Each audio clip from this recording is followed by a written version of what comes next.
Today we're going to have a look at a keyboard from Ajazz. This is the same company that brought us the AK33, which basically carries the channel, and this is the Ajazz AK60 First Blood.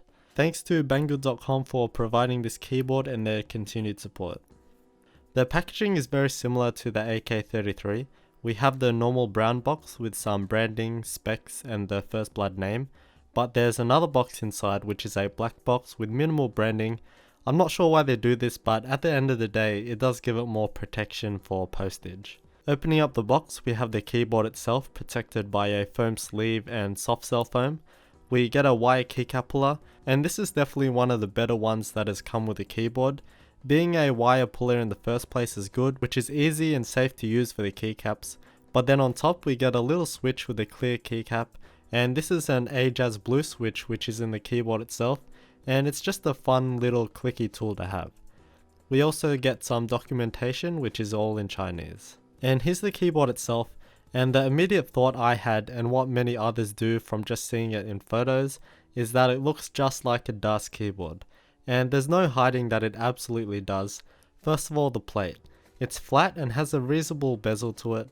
The metal has a dark metallic grey colour which has a bit of sparkle to it, so it's nice and smooth, although the edges are a bit sharp. They definitely should have rounded over it just a little bit at least, but it doesn't impact on the typing experience. In the bottom right we have the First Blood branding in the metal, so it's pretty stealthy and not obtrusive. The notable difference though is that this is completely rectangular.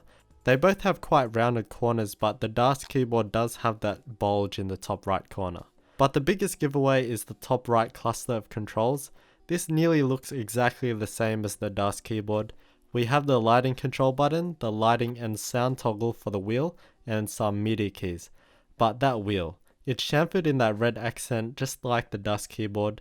It does give the keyboard a bit of edge, but yeah, they really haven't tried to hide anything when designing this. The wheel is useful and easy to use, and it's nice for a change to have dedicated MIDI keys without having to use a function key.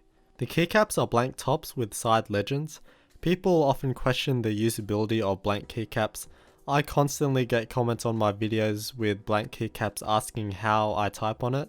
I happen to know how to type without looking, and I know many more are the same.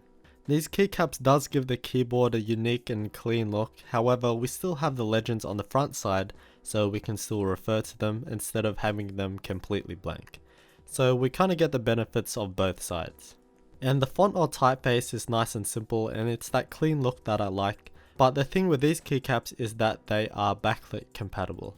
So the light actually shines through the legends, however because of this the keycaps are the ABS black coated caps that are laser etched.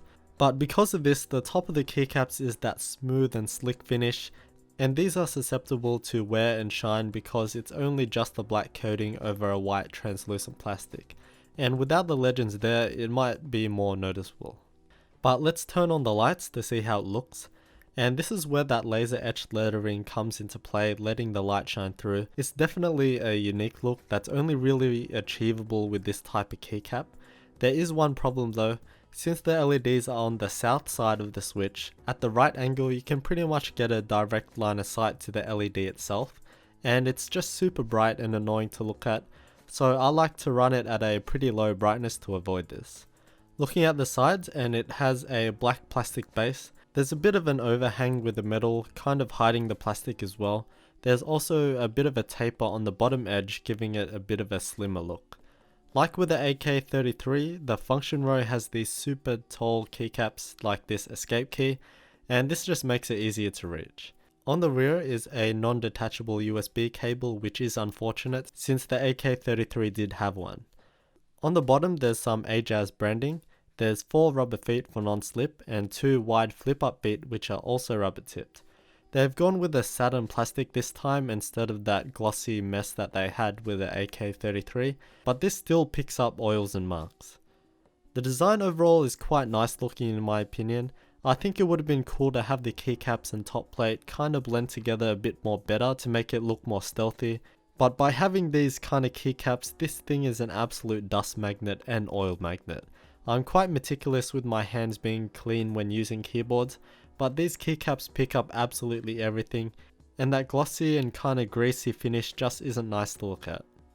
Taking off the keycaps and we can see the natural white translucent plastic. These are quite thin at about 1mm, so just be careful when taking the keycaps off. Looking at the key switches, we have Ajazz blue switches. I don't know who makes these, but they do feel a bit different to the other Chinese clones. They have a clear top casing, and these keyboards have the switches so the LEDs are where the legends are for the keycaps. And here's a quick sound test.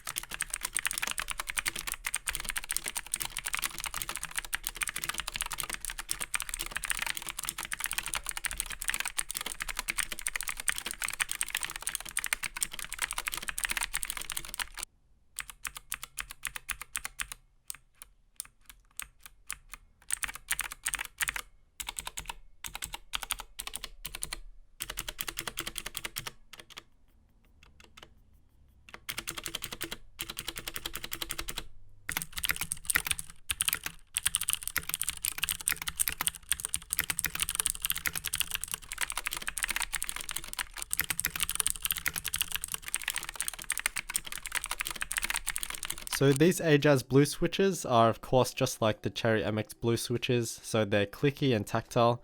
I'd say they're closest to Gateron blues, but slightly lighter. I thought they would feel like Altimu's, but they're far from it. Key feel is obviously a personal matter, but I quite like this lighter but clicky experience. Being lighter, it doesn't feel as solid, for a lack of a better word, and a bit more hollow when typing, but again I actually like this more relaxing clicky experience. But I am quite different to much of the community who tend to go towards the heavier side. With the stabilized keys, they've gone with their purple switches. These are still clicky but are more heavier, and it would be pretty interesting to see a full keyboard with these. Like the AK33, it has a bunch of lighting modes with the RGB lighting, and it's very similar. There's two places where we can control the lighting. For quick changes, we can press the lighting button in the top right corner, making sure that it's toggled in the lighting mode rather than the media control mode.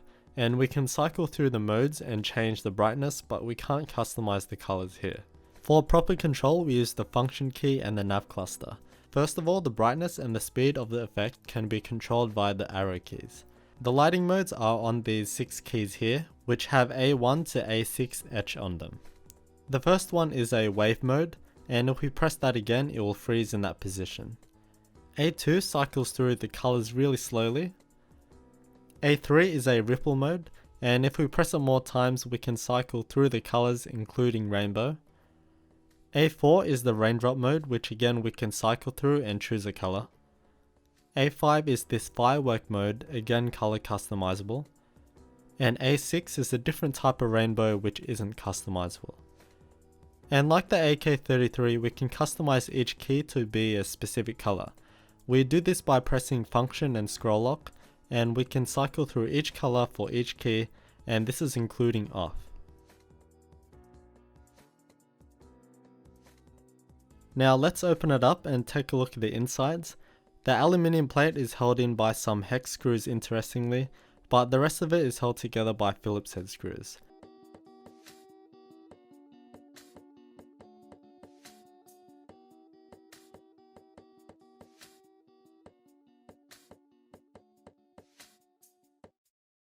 Here's the top aluminium plate. It's about 2mm thick and also has some foam on the underside.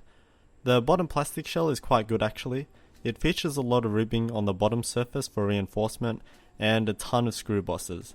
And the outer rim is about 3mm thick, which is pretty thick. Here's the rest of the keyboard. It features a steel backplate, so that's different to the aluminium top plate, and is about 2mm thick and is folded at the front and the back, making it really strong. The PCB looks pretty clean. We have SMD LED lighting rather than the through hole, which is now the case on nearly every backlit keyboard I open up, and we also have diodes for each switch. Overall, it's definitely an interesting keyboard. It has a very similar look to the DAS keyboard, but there's a few subtle changes and of course the RGB lighting that gives it that bit of edge. The build quality is quite solid with that thick aluminium plate on top. However, the keycaps, which are the unique point of this keyboard, are cheap feeling and thin, plus they'll be prone to wear. They're also just terribly dust and oil prone because of its black and slick nature, and that can be quite unsightly. I guess you can change them, but you'd be getting rid of its unique feature. The key switches are their own branded Ajazz switches. I don't know who makes them, but I personally quite like that light clicky experience. The RGB lighting looks great and is quite customizable for just onboard configuring. However, because of their southern direction, at some angles you can get a direct line of sight to the LED itself, and it's quite bright and annoying, so I recommend turning the brightness down a bit. It's a solid full-size mechanical keyboard with neat dedicated MIDI keys, but yes, it looks just like a DAS keyboard but with front-enabled RGB lighting. Again, thanks to Banggood.com for their continued support, and the links will be in the description with a coupon. I'll also send a few keycaps just because, so I'll put it up on Instagram this time for real, so check it out if you want.